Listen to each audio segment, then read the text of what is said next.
Hello, guys, and welcome to my Miami Dolphins 7 round mock draft.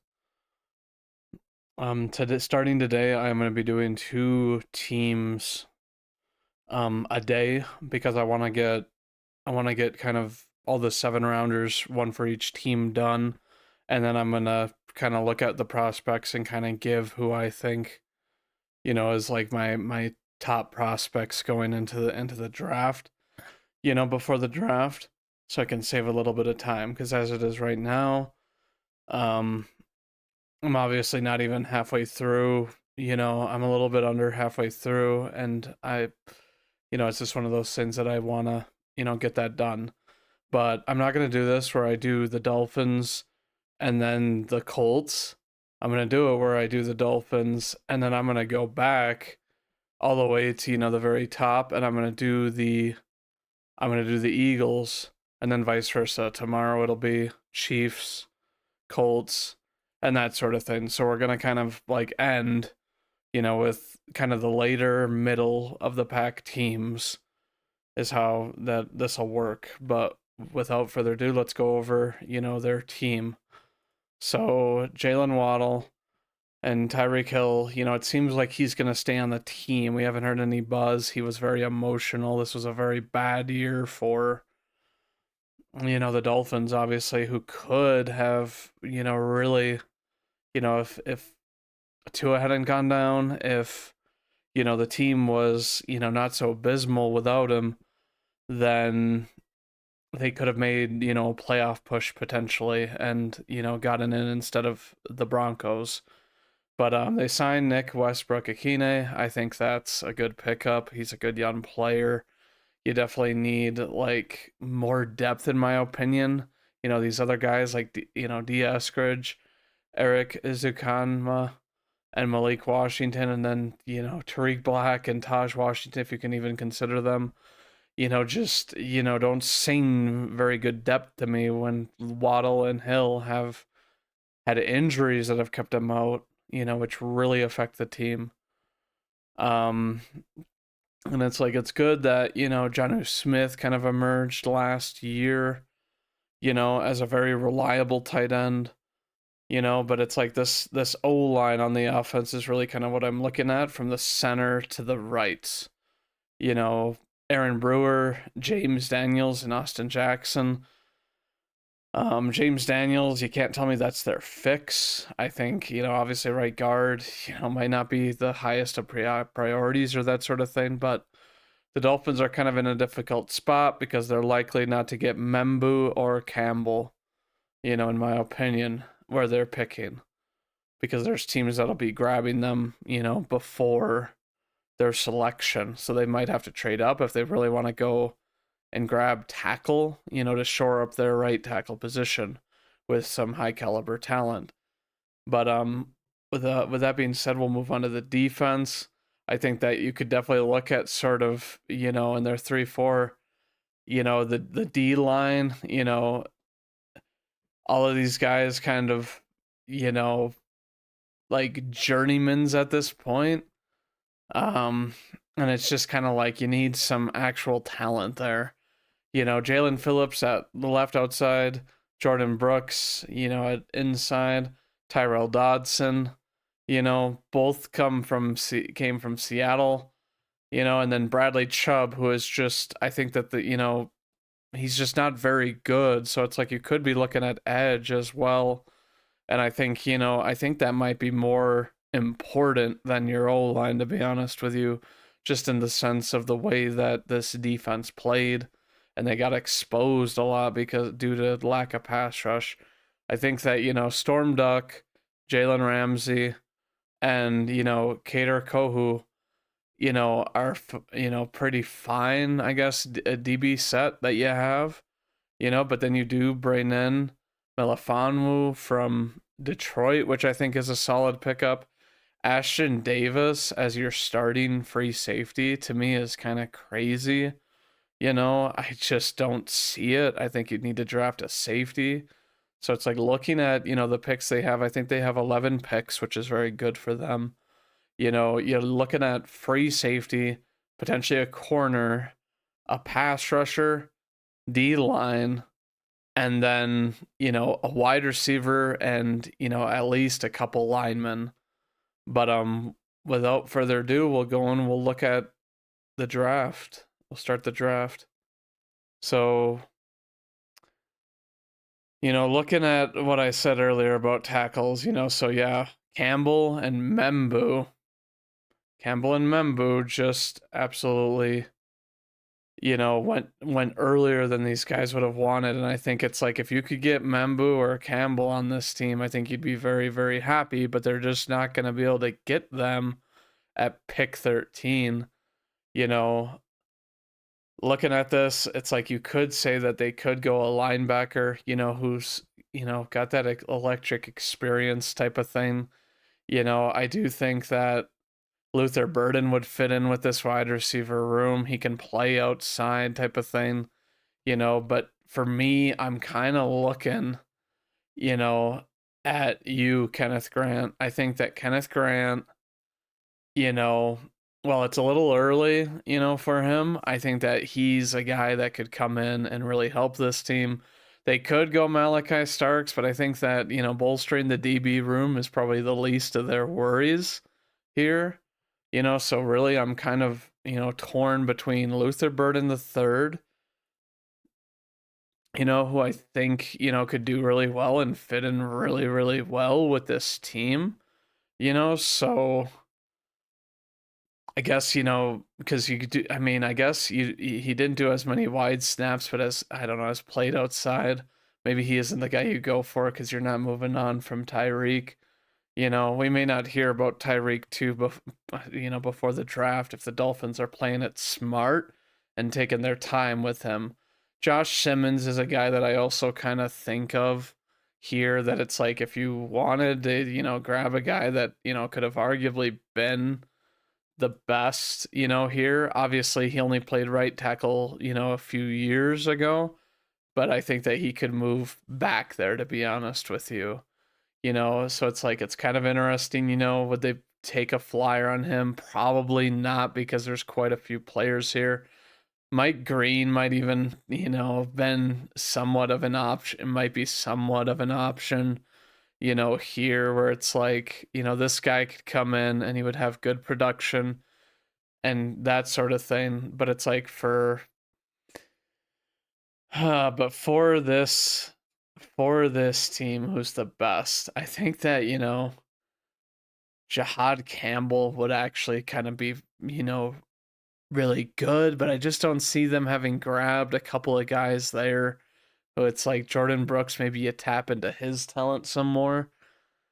It's kind of a you know, tough thing here. You obviously have a couple of other edge rushers.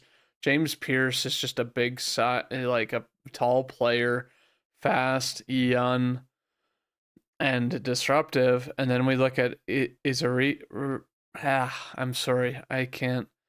Outside linebacker at 250, but obviously it's like lesser of a pass run game, but good on the run defense, type of thing. Where it's like maybe you are going James Pierce Jr. He's not the biggest though. And it's like if you were gonna go one of those, why not, Mike Green? But they're all similar in size. I think that Jahad Campbell, I'm gonna be real, is kind of a guy that's like, you know, he could be a an edge player, in a 3-4. We're actually gonna go with him just because he's so versatile, and I think you can scheme with him type of thing. Moving on to the second round, you know, James Connerly, someone I would have definitely looked at, looking at who got taken and that sort of thing. I personally feel like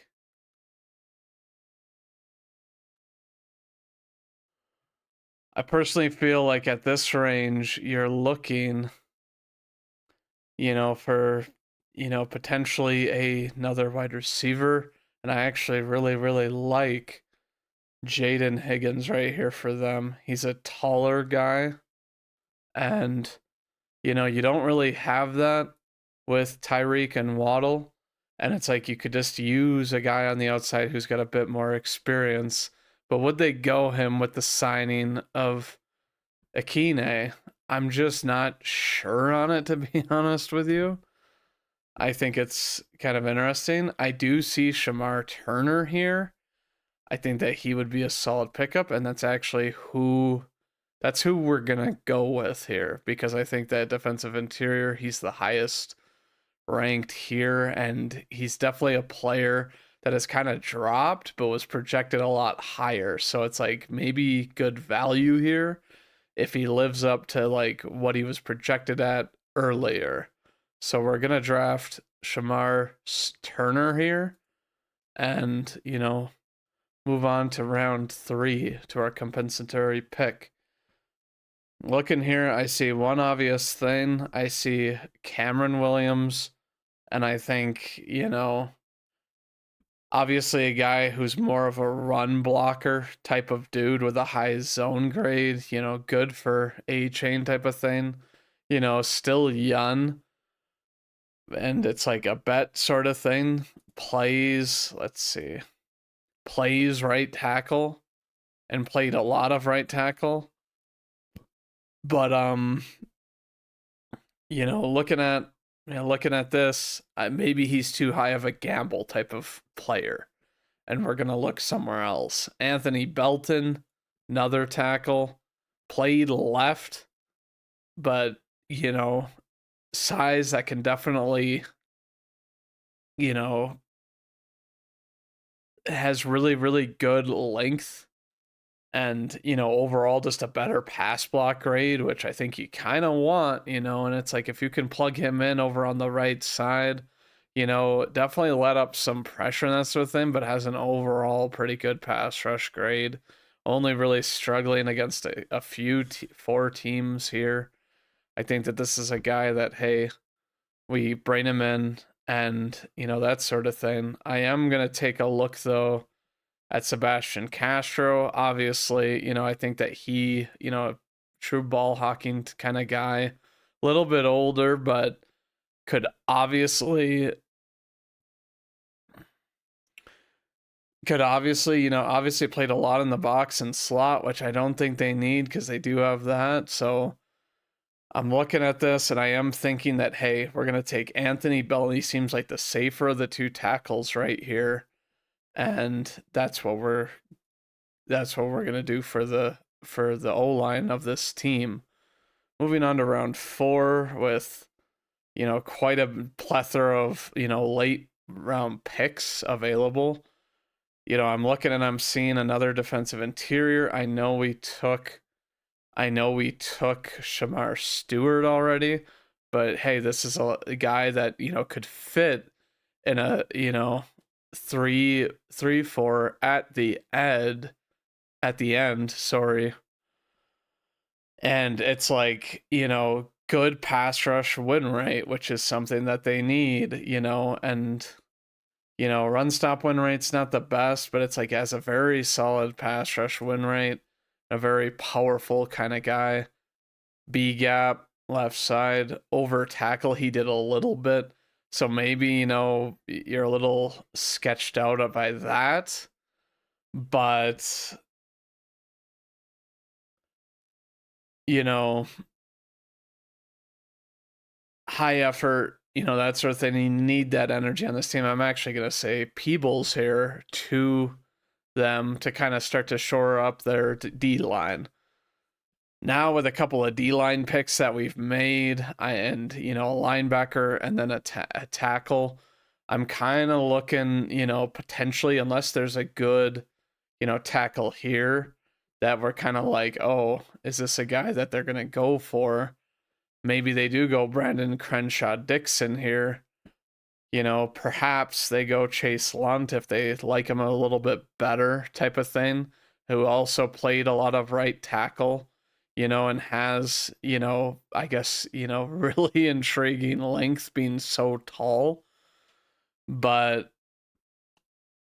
Obviously, must get a little bit stronger. Is pretty lean for 6'8", 305, which you ordinarily wouldn't say. If he was a 6'4" guy, he'd be like, I guess, a perfect size. But this is a guy, I guess, that we're going to take a swing on, that maybe, if he doesn't really get bigger, he could play right guard, in my eyes, and we've seen kind of these right guards that are, taller maulers, in the league nowadays, that it's like, teams will plug them in and play him because it's easier to play guard than it is tackle. Now, with that sort of thing happening, I'm kind of looking, we haven't taken a wide receiver. It's one of those things that I think in the later rounds, it's a bit of one of those things that it's like, oh yeah, they potentially could take one, but I'm gonna look to corner. We have Elijah Huzzy here, who, overall somewhat good.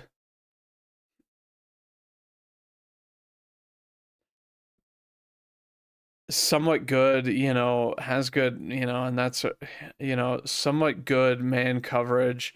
And it's like, run defense completion percentage isn't crazy high, and has played, a lot of snaps where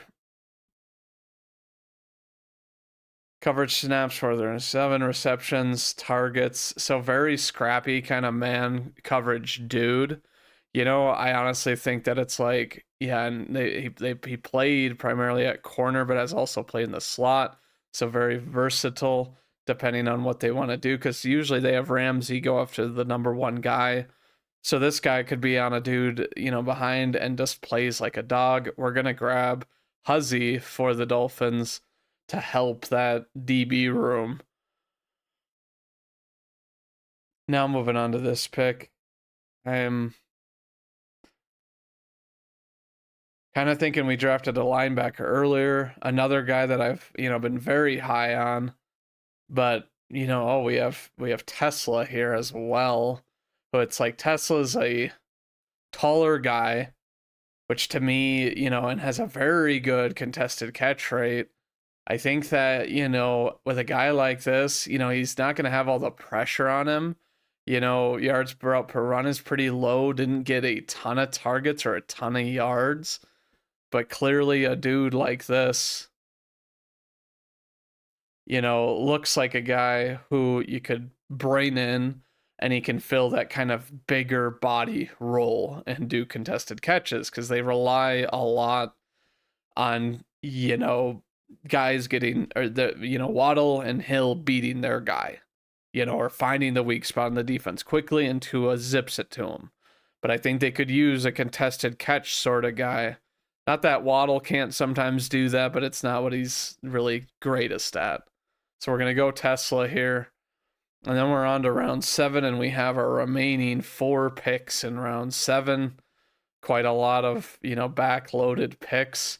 This is one of the teams to me that, and you know what? I'm just going to pull the trigger on it. I am going to have them draft Crawford here because I think that Crawford is a guy, very stocky speed, missed tackle rate isn't good, which I guess, doesn't really help him type of thing. But he did play in the box and he played deep as well. I think that, looking at this, got better in terms of tackles this last year, you know, but also had, I guess, more, but he was around the ball a bit more. Obviously, playing a bit more last year.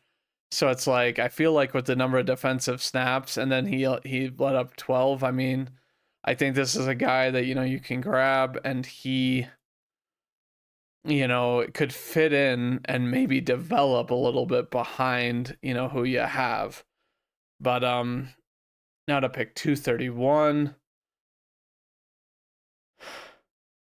Wooler is someone that I like. Kind of looking at some of these other guys. Jalen Walker is also here. I think it's a little early, but we may pull the trigger on that. I think they could use a couple of linebackers.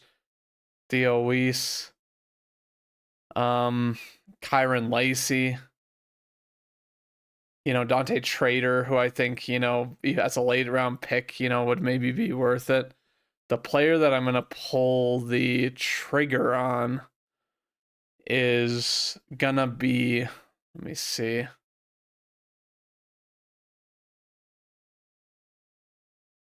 Why did I just lose him? I totally just lost to, Jalen Walker. I'm going to have them draft him, shore up more of, their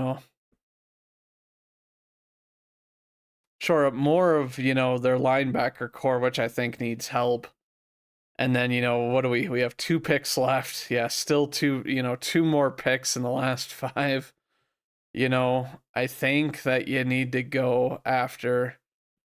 We've drafted 2 safeties, right? Or have we only drafted 1? That's right, we've only drafted 1. I think we draft another just,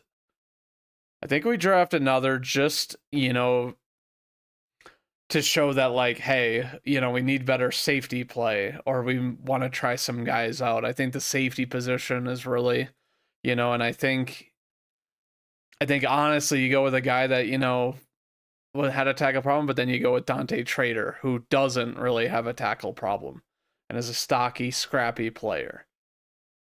Going here, maybe we do go one more DB as well. I think that, that's something that could definitely happen. Oh, I guess there's Shiloh Sanders, interestingly enough, who did play a lot of deep coverage type of thing and a good forced incompletion rate. Isn't a guy that's going to come, isn't a guy that's going to I guess come up and make the tackle really. But overall, with the picks we've made, linebacker, DB, D line, perhaps we go with an actual guard here. And I'm not seeing any, I guess, inside O-line. And then we'll even throw an outside tackle. Marcus Ware out of, the Bobcats in Montana. I guess very good grade here, to be honest with you. And it's just that guards aren't very sought after, but we are actually going to go after this. He did play right guard. He played right tackle for some time, so some versatility there as well. We're going to go ahead and we're going to draft Mark Ware, and that's going to finish off our Dolphins draft. Now, so interestingly enough, they think that, we should have drafted Hairston. I have great respect for him. Obviously, Shamar Tura, I just think that you kind of look at, some of these players, and I just think to myself that, like, they all address a need, and I think that Huzzy's a good player, could fit, really that kind of scrappy coverage defense that they run down there. And, we addressed, defensive interior and linebacker on multiple occasions. I guess we didn't draft like an official edge, but I think that Jahad Campbell could definitely fill that, of course. But tell me what you guys think, what you would change about this. I honestly feel like the Dolphins are one of those teams that it's like on draft night, there is a very good potential for them to move up in the first round and to take Membu or Campbell. I think that, they have the trade capital and the firepower to do it, to where they're like, we can address a lot of needs. And if you did your homework on these guys, a lot of picks, I mean, you can really, do a lot if you're, on top of your game and you find these hidden gems, which I do think, honestly, Marcus Ware, the way he looked, is a hidden gem at pick 268. But tell me what you guys think, and that'll do it for this 7-round mock draft. And as always, go Pack Go.